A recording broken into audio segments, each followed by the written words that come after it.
Maltese mother facing homelessness after renting out social housing beds online.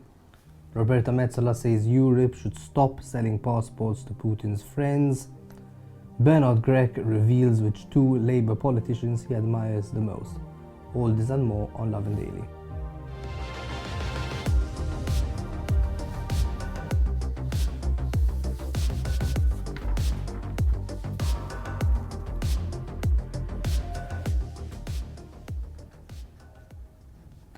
Good evening and welcome to another edition of Lovin Daily. I'm Tim Diacono, joined for the very first time by Gianluca Barbara.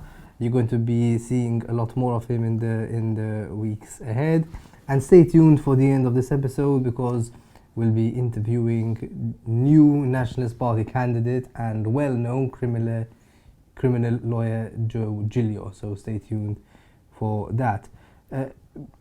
Let's move on to our stories of today. A Maltese mother of two has spoken out about how she risks being rendered homeless in the coming days after she was caught renting out beds in her Valletta social housing apartment to students and tourists, obviously in breach of the social housing contract. This story is available on lovinmalta.com in quite a lot of detail, but the basic facts are these. Donatella Falzon was given the social housing unit in Valletta 14 years ago when she was 20 years old and living in a shelter at the time. She's been living there ever since. She raised her two children in that house. She has no job and recently decided to earn some extra income by renting out beds in a spare room to students and later on to tourists to get some money on the side, done quite blatantly. And in fact, she promoted her property on booking.com in full view of everyone. Housing authorities caught her and ordered her eviction. She challenged it legally. She lost. She appealed, and she lost again. And now she's facing the real threat of homelessness, of not having a place for her and her children to stay, and the possibility that she might have to return to a shelter. She has said she didn't know she was breaking the law, and claiming that the fact she put the property up on booking.com shows, that why would I advertise a property when I know I'm breaching the contract. She admitted that she was in the wrong. She's saying it's a mistake, everyone makes mistakes, and I deserve a second chance, and just actually even confirming she's ready to pay back all the money that she earned from students and tourists. She has just no one else to help her.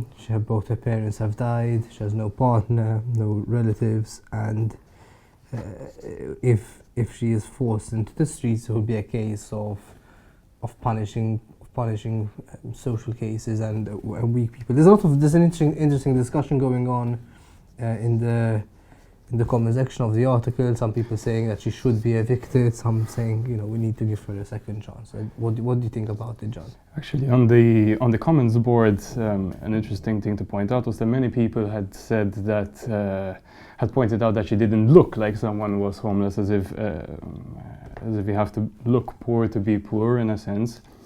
It speaks a lot about the way we treat women presently.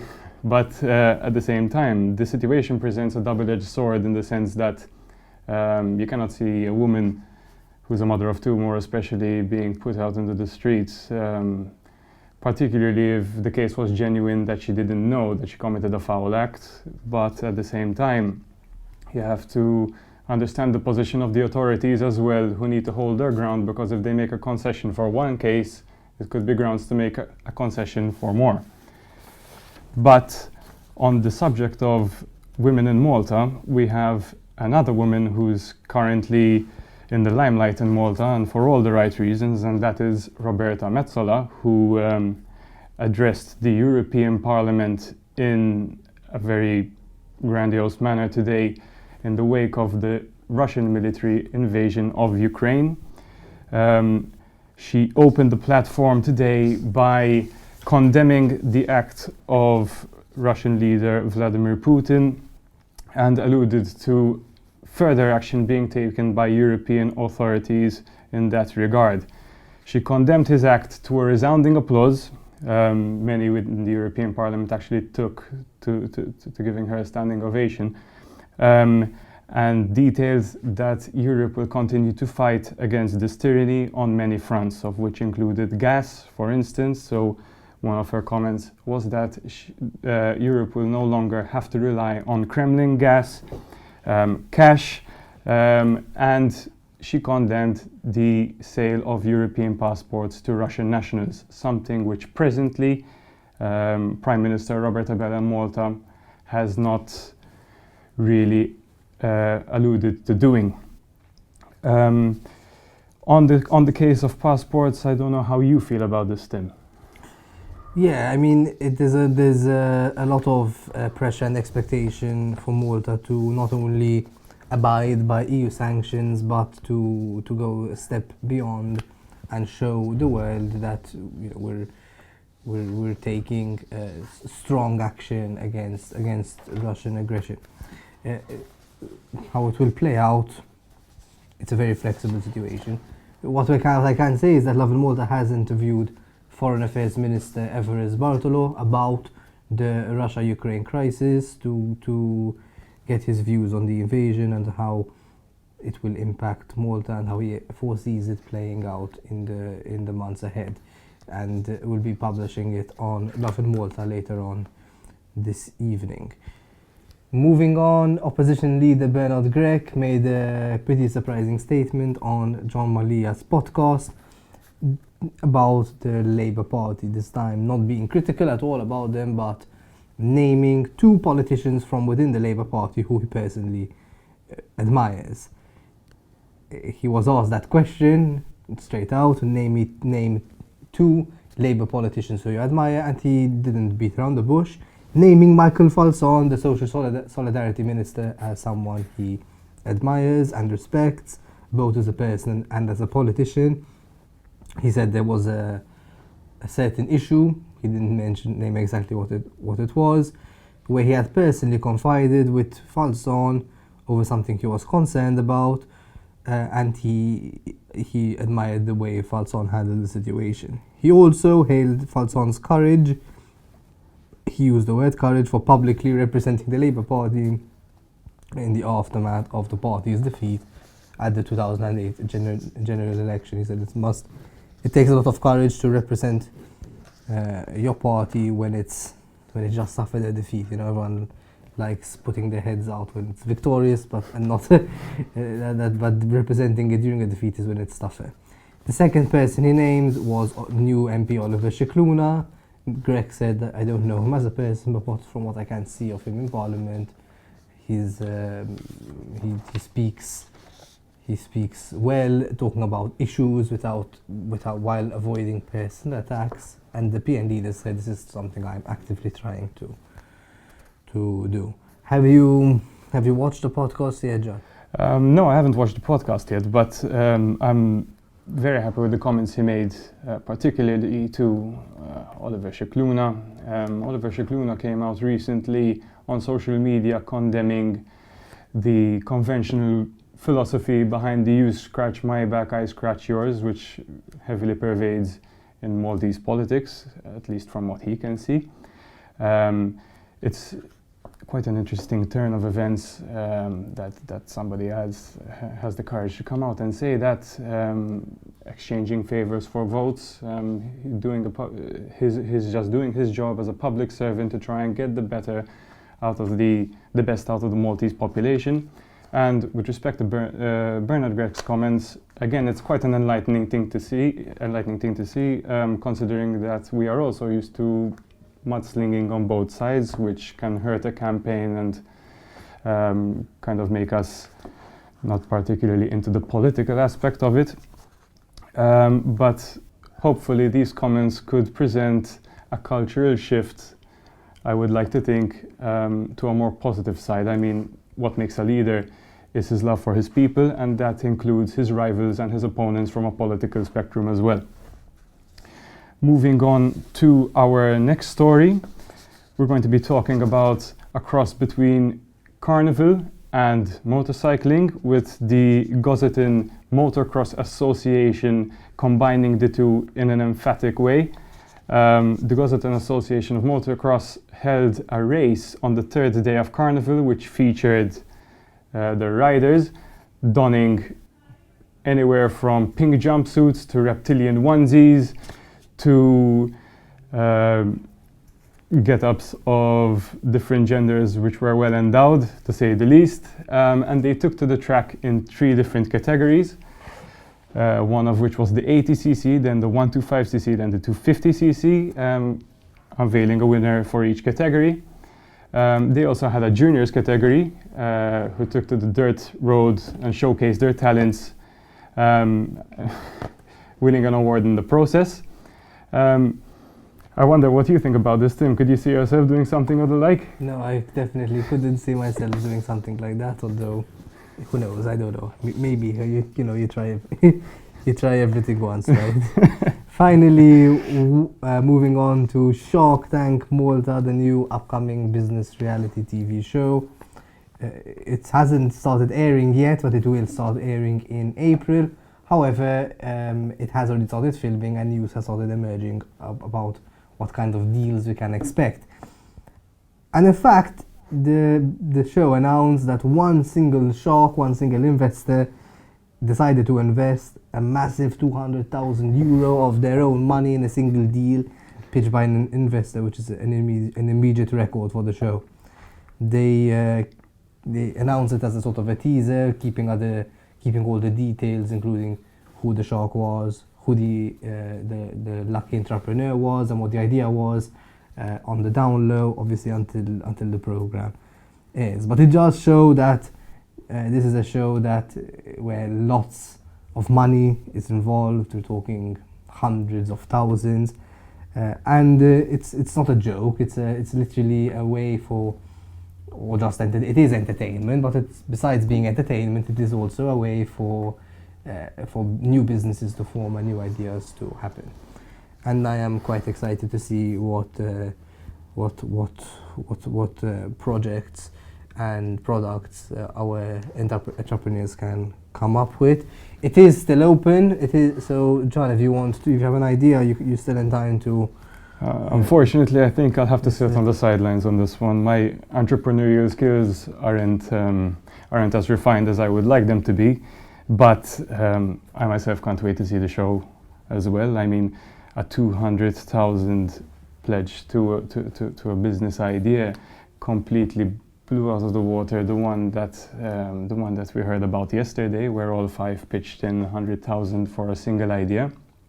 Clearly, something stood out to one particular shark that did not quite appeal to the others. If he felt that this particular item or pitch garnered €1/5 million. What it is, it remains to be seen. Yep. I'm super excited about it. That brings us to the end of today's episode, but stay tuned because we're about to head over to an interview that our editor Julian Bonnici carried out with new Nationalist Party Joe Giglio, who is also, of course, a well-renowned criminal lawyer. Stay tuned.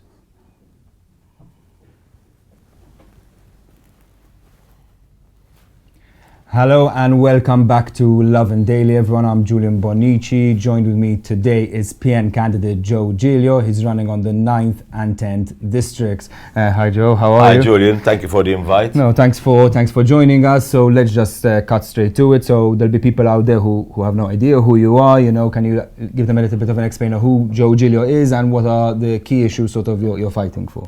Okay, basically Joe Giglio is married. I'm married. I have 4 children and 3 dogs as well. I was born and bred in Slema. Then when I got married, I moved over to St. Julian's.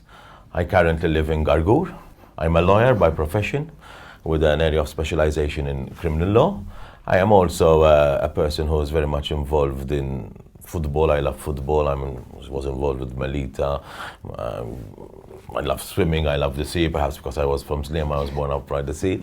And so that is the personal part to it. And so far as the other part to it, which is this new chapter in my life, which I never really dreamt about, to be honest, but it was the circumstances that we found ourselves in that led me into politics, in the sense that the happenings of the last years were worrying. They were happenings that I did not expect, and that have seriously damaged our country and our children's future. So basically I had this option, and this option was I'm either going to stay at home, complain, or take the decision, which is a very difficult decision, to come out and contribute. There was always this sort of feeling that people felt that you should come out, you should come out, you should come out.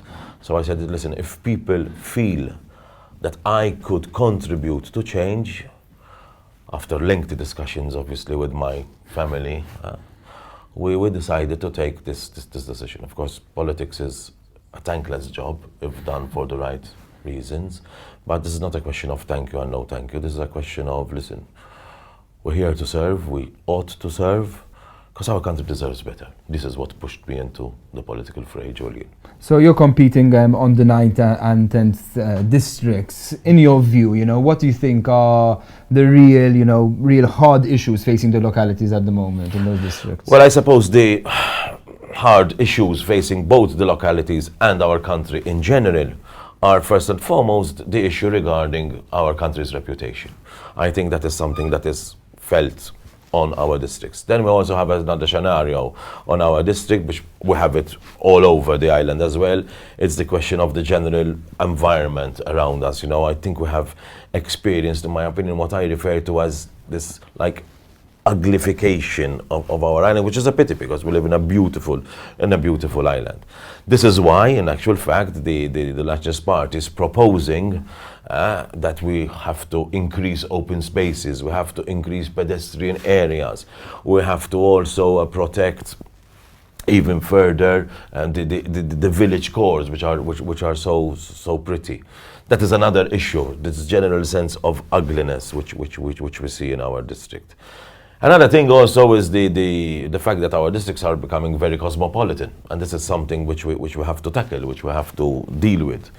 It brings with it a lot of traffic congestion. If you're in St. Julian, Slema, there is traffic congestion, parking problems, which affect us and impact us directly. I mean, the government had a budget of 700 million to try to improve the infrastructure so far as traffic and roads are concerned. Down in my district, I can tell you that we definitely did not feel it, and we do not know how it is possible to have such a massive budget of 700 million, and still, this notwithstanding, we still have the traffic problems, we have the congestion problems, we have the parking problems. So this is also, perhaps on a smaller level, another thing that impacts my districts in general. Essentially, it is these. Obviously, then we have other situations, but which are not district-oriented, but they are nation-oriented. It's the issue of spending. I've mentioned already the 700 million, but I think there is a big sense of anger as to how our money, because after all, the government's money is our money, which is given to him from our taxes. Okay, we wake up every morning, put an alarm clock to go out to work and pay taxes, which we are entrusting to the government. But then you see all these stories of, for example, I mean, so let's take something simple.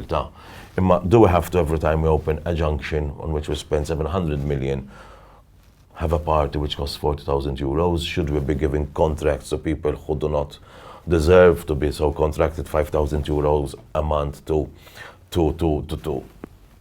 Justin Caruana's partner? I mean, is it correct? But then you have the bigger scale. You have the hospitals, millions. You have the issue of electrogas, millions.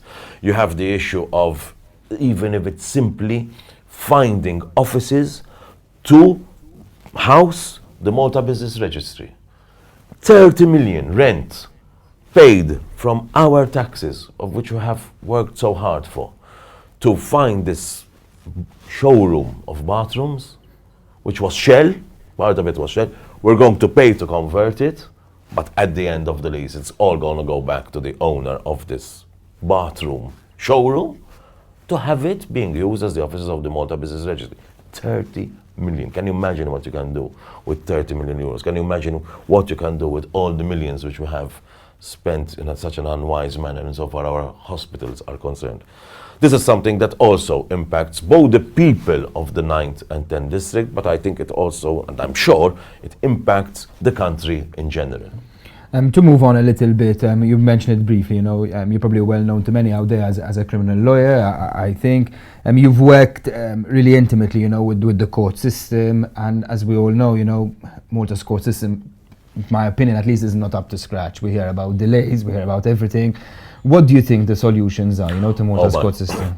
That's a question which we need an hour to answer to, but if you would like me to give you some very basic answers, I will try to be as brief as possible, okay? Because this is a question which requires a lot of dedication and attention, in the sense that there are so many things to do that in our 50-minute interview, believe me, we're not going to touch anything. But I think if I were to sum it up in one word, I would say that summing it up in one word, you have to have a change in mentality. We have a system which was a good system and which served us well, but it is an old system. So you need an overhaul, in my opinion, of the procedure in general that is adopted before we realize that we can increase magistrates, we can increase court buildings, we can drop down the law courts and build something as I don't know what and how much more space. But it's not just numbers, it's not just input, it is how the procedure works. But I don't wish to get too technical, but if I have to tell you what is the core of the problem, I will tell you that our laws of procedure are, for today's realities, outdated. They served us well when we promulgated our criminal code in 1850. They served us well when we did our code of civil procedure, but we're going back 200 years. Society has changed, and therefore the dynamics of law has changed, and consequently the dynamics of our courts also would need to change. And on that, the certain reforms that have happened to the judiciary over the last few years, do you agree with them? Do you think more needs to be done? The changes that were done were changes as to how the judiciary was appointed. But insofar as your question is concerned, so far as delays are concerned, adding more members of the judiciary helps, but it is not ultimately the main reason as to why there are delays.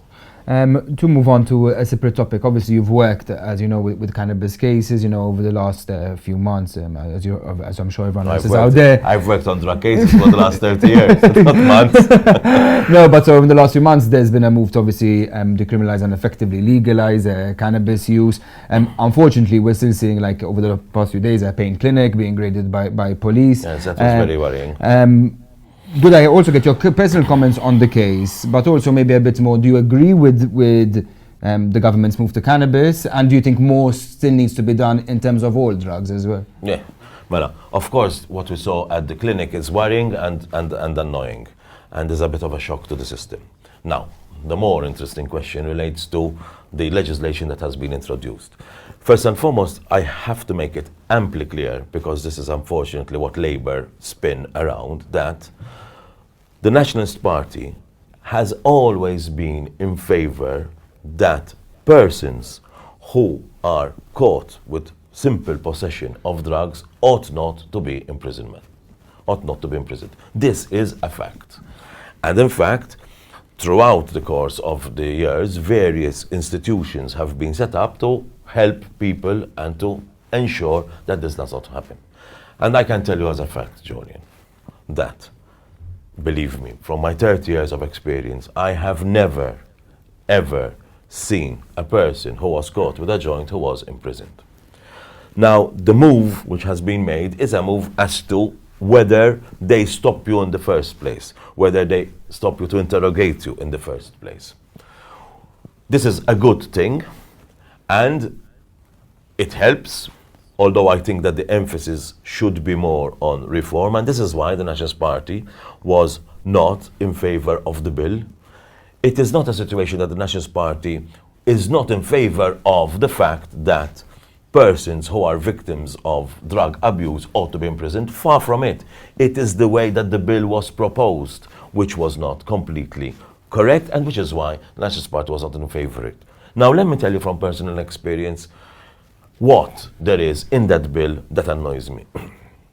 Very well, we have a situation where we are saying that if you have a certain amount of cannabis, it is decriminalized. But where is the catch? The catch is as follows, and this is where we get stuck, and this is why we haven't done enough. The catch is that it all depends on the discretion of the officer, the police officer, who stops you. What does it mean? Let's go down to the basics of it. You're in your car. You're stopped in a roadblock. You have 10 grams of cannabis on you. You have roaches. You have Rizla papers also. But you're stopped with 10 grams of cannabis. And according to the officer who stopped you, the circumstances are such that you could come to the conclusion, have a suspicion, that they're not for your personal use. What could the circumstances be? Very simple. You are driving towards Parcheville. You have 300 euros in your pocket. The cannabis, because you wanted to make sure that you do not get mixed up when you are doing it, is, for example, in 4 different bags, because perhaps you have bought it on 4 separate occasions. You are in a situation when, if you have resin, for example, you have pieces of resin in different bags. So the police officer who stops you can say, I have my doubts if it's for your personal use, notwithstanding the roaches, notwithstanding the Rizla paper, you're still going to be arrested. That is the problem of labor spin. That is the situation as to why let us not go about saying, Isma, the labor administration has introduced cannabis or legalized cannabis. Far from it. It is not the case. And I have other questions as well. Sorry, but what about persons who take cocaine? What about persons who take other types of drugs? Ecstasy is another very... What about them? Why the difference between one and the other? What scientific studies have been made or established to say that cannabis is fine, but cocaine is not so fine? And what are the amounts, therefore, that we should be talking about cocaine? So yes, the situation is very clear in my mind, and it is the position of the Nationalist Party. The bill as proposed does not really address what needs to be addressed, but the Nationalist Party is definitely in favor of the fact that people who are in possession of drugs or who are the victims of substance abuse, whatever it could be, cannabis, whatever, cocaine, ecstasy, heroin, there are so many drugs, ought not to be imprisoned, but rather they should be guided in order to receive the rehabilitation that they deserve and that they so badly require. Okay, just to get some clarification on you personally, though. Okay, I understand the whole point of decriminalizing drugs and everything, and it's a very interesting point to make. But in your personal position, do you think legalization of cannabis recreation is the way forward, or is that going down a route you don't advise? No, the step that has been taken is a step. We have introduced this law, and we are saying that recreation in cannabis has been legalized. It has not been legalized because the law itself leaves us in a situation where it's up to whoever is stopping you who decides whether it is for your personal use or not. Now, the Nationalist Party, as you might recall, when there was the Act, Treatment Instead of Imprisonment Act, which was 2015, when there was the issue of decriminalizing from the 3 grams downwards, voted in favor of that. They were all out in favor of that. Now here this law is pushing it a step further, where we still have a lot of question marks which need to be addressed. I might also recall, because it is important that we recall, that 3 grams or less, in actual fact, you are taken in front of the Commissioner of Police. This is what 2015 law established. However, if it's your second time or your third time, then the situation becomes a bit more complicated. But this is the beauty of having worked in the drug scene and having assisted so many people who had drug-related problems. It is pretty easy for me to talk about the subject. There's more to be done, and there's a lot more to be done. Let's take importation. Let's take cultivation. Okay, we've established the amount, 4 plants. Why 4? Why not 5? Why not 3? You know, what is the science behind 4? People have suffered because and it is worrying for me, who has been in this world for so long, that many a times we come across spinning that we have created something phenomenal. But in truth, when you go down to the brass tacks of it, there's so much more to be done. Okay, just to move on a little bit. So obviously you're campaigning with the PN. It's your first time now. As we've seen in surveys, the gap for the PN is massive. What do you think needs to be done to help bridge that gap, at least moving forward? First and foremost, I do not wish to just look at a survey, because a survey is important, it is relevant, it is giving you the picture of what the situation is at that point in time, but it might not necessarily be reflecting the real sentiment. I am sure that there are people who in the silence of their homes might feel uncomfortable to answer survey questions, but that's the survey. They are that, the results are those, they give the picture at that time. It basically means that we have to roll up our sleeves, work on, and ensure that the message comes across. And what is important is that not that the message comes across, that the Nationalist Party understands what the people require from it. This is very important.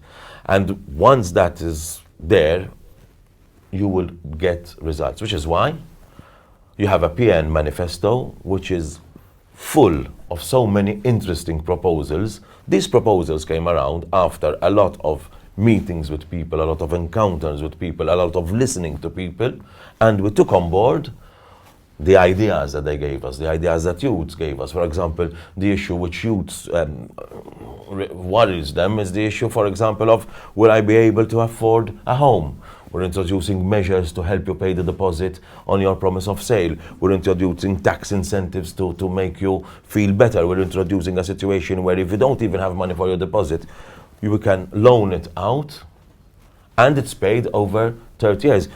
Youths also and youngsters also wish to understand where their education system is going to take them, and therefore proposals relating to making a more holistic education approach, which is not so exam-oriented. Therefore, incentives to people who take up sports, tax incentives to people who take up creativity. These are all there in order to broaden the environmental, the education aspects which is so important for our youngsters. This is why there are these proposals. So no, we look ahead, continue working, continue listening, continue coming out with good ideas. Thanks a lot, Joe, for joining us. Just one last question for people who want to reach out to you, who want to speak to you. Where can they find you? Well, basically, they can find me on my Facebook page, on my Instagram page, on my Facebook page, Joe Giglio, politician. There are all the details, telephones, offices. They can come to activities that I am organizing at the moment. That is a great place where to meet up. I'm for example, next Saturday, I'm organizing a get-together 7:30 at the Luxor grounds, where there's going to be good vibes, live music. Let's create a nice vibe for people to meet without emphasizing the political parts to it. So like these, there'll be others which are advertised accordingly on my Facebook page, but probably the Facebook page would be the easiest way to get in. And yes, please, attending events. I'm here to meet people, I'm here to learn. In my profession, throughout my profession, I've met a lot of people. What I did not realize is that when you get into politics, you meet 7,000 times more the amount of, and it's good. You learn, you relate, you understand so many different realities in our country. Thank you very much, Joe, for this interview. It was a good one. No problem. Thanks very lot, Joe, for joining us. Just a reminder, he's running on the 9th and 10th district for the Nationalist Party. And remember, everyone out there, have an evening full of lovin'. Cool. Process.